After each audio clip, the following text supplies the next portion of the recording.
Nesse domingo eu quero trazer um pouquinho dos resultados e dos principais dados e números de CEMIG. Ela entregou resultado nessa semana que passou.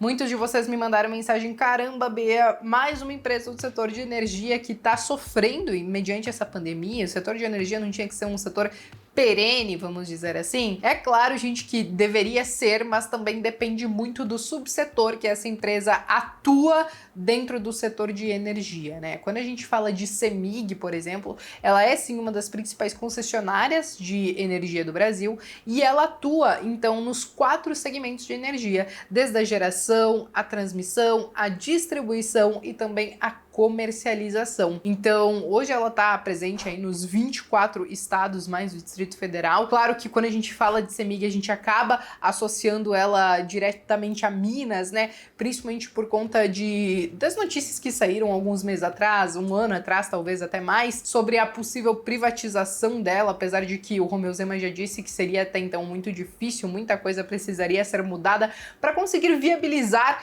essa privatização. De qualquer maneira, ela trabalha nessas 4 áreas que eu falei para vocês, além de ela estar presente inclusive no Chile através da Lusa, e também ter a Gasmig, que trabalha no setor de gás, mas que assim tem uma participação muito pequena nos resultados dela. De qualquer maneira, gente, neste ano, somente nesse ano de 2020, ela já tem uma queda acumulada aí de quase 20%, de 19,35%. Olhando agora aqui no pitch da Clear, ela está sendo cotada a R$10,45. Foi uma ação que acabou caindo bastante e claro que muito por conta dos seus resultados também, principalmente pela ponta da distribuição que acabou afetando ela. Então, antes de eu partir para esses números, eu já quero pedir para você se inscrever aqui no canal, deixar o seu like e me acompanhar até o final do vídeo, e aí depois você pode tecer aí seus comentários sobre a empresa, se você investe, se você não investe, quais foram os principais aspectos que você achou positivo ou negativo desse segundo trimestre de 2020 para a CEMIG, beleza? Bom, quando a gente fala da receita líquida dela, ela entregou uma receita de 5,9 bilhões de reais e isso foi em torno de 2% menor do que o mesmo período do ano passado. Isso resultou em um lucro líquido de 1 bilhão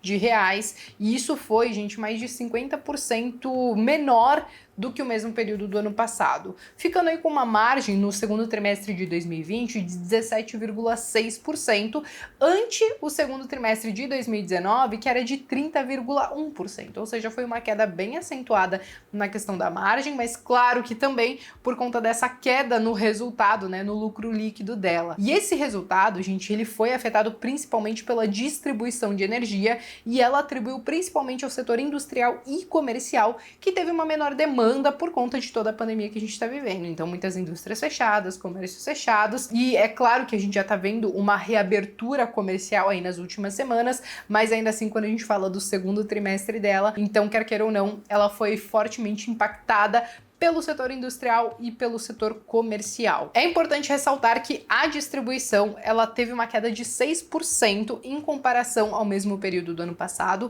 Em abril, ela chegou a dizer que teve uma queda de mais de 10%, mas que conforme foi acontecendo essa reabertura que eu falei para vocês, então ela já se aproxima muito aos números de 2019. Então ela tá conseguindo se recuperar teoricamente rapidamente nessa questão da distribuição, pelo menos, né? É importante a gente ressaltar que isso nós estamos falando principalmente de uma queda do consumo no setor industrial, mas também tem os próprios contratos cativos, só que também teve uma outra ponta que acabou afetando os resultados dela, que foram os contratos do mercado livre, né? Então são aqueles contratos que muitas vezes as empresas de energia fecham diretamente com indústrias, com grandes empresas, a fim de tentar baratear um pouco a energia, e aí mediante essa crise eles tiveram que flexibilizar esses contratos e trabalhar aí talvez com a faixa mais baixa das tarifas, né? Então flexibilizaram para baixo esses contratos e consequentemente isso acabou afetando a receita dela nesta ponta também. E é importante a gente ressaltar também que nesse momento de crise,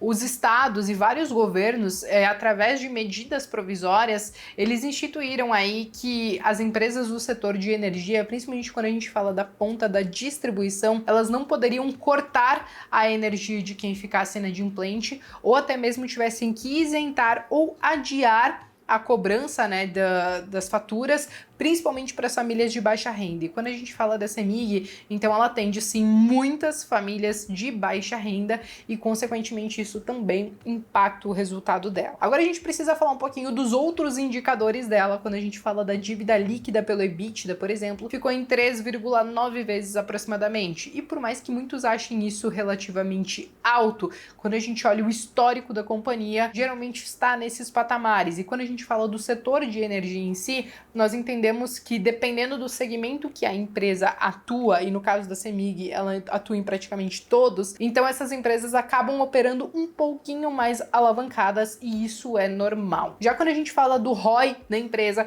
ficou em 7,1% e isso é bem abaixo do que ela tinha entregue até então nos outros períodos, mas como a gente pode ver, esse resultado aí que foi bem impactado por esse baixo consumo acaba refletindo então nesses indicadores. Já quando a gente fala dos dividendos, as empresas do setor de energia costumam ser boas pagadoras de dividendos. A CEMIG hoje, considerando aí os últimos 12 meses, está com um dividend yield de 3,7%, mas cabe a gente ressaltar que quando começou essa pandemia, a maioria das empresas, e a CEMIG foi uma delas, anunciaram que iriam fazer o pagamento mínimo nesse ano e que esse pagamento ainda seria adiado para o final do ano. Então, muitas empresas empurraram com a barriga essa questão dos dividendos e só vão fazer os seus pagamentos lá em dezembro, no final desse ano, beleza? Alguns outros pontos que eu acho que vale a pena a gente observar, tá, gente? Como eu falei no início do vídeo, muitas pessoas elas estavam pensando assim, quero investir em CEMIG, pensando na questão da privatização. Como a Zema já disse que é muito difícil, mas ainda assim ela continua sendo um alvo da privatização, né? Um outro ponto também bem importante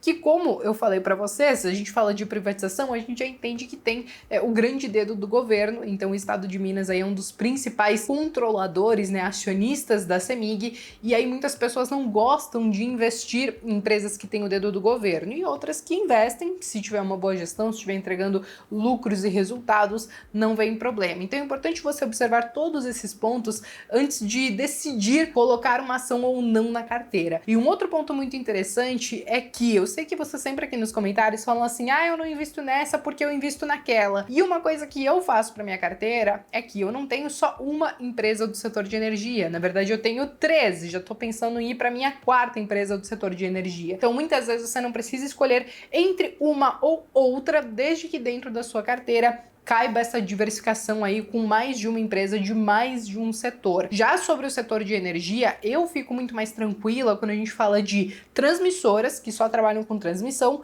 ou com empresas que elas têm essa diversificação mesmo, que trabalham em várias pontas, né? Que trabalham seja só com a geração e a transmissão, ou que seja só com a transmissão e a distribuição, mas eu, por exemplo, não me sentiria tão tranquila assim em ter uma empresa só de distribuição na minha carteira, tá? Mas é claro que isso é pessoal de cada investidor. De qualquer maneira, gente, eu acho que esses eram os principais pontos relevantes de CEMIG, então nós vimos que ela teve aí um resultado bem afetado, mas ao mesmo tempo ela está se recuperando relativamente rápido, porque ela já informou que está chegando a números muito próximos aos de 2019 nesses últimos meses, então vamos acompanhar de perto aí para ver se ela realmente vai se recuperar de maneira muito boa aí nos próximos meses, beleza? Então acho que era isso. Se vocês têm aí seus comentários e suas ponderações sobre esse ativo para fazer, podem fazer aqui nos comentários. Se você chegou até aqui e não deixou o seu like, faça isso agora, e eu vejo vocês então no próximo vídeo.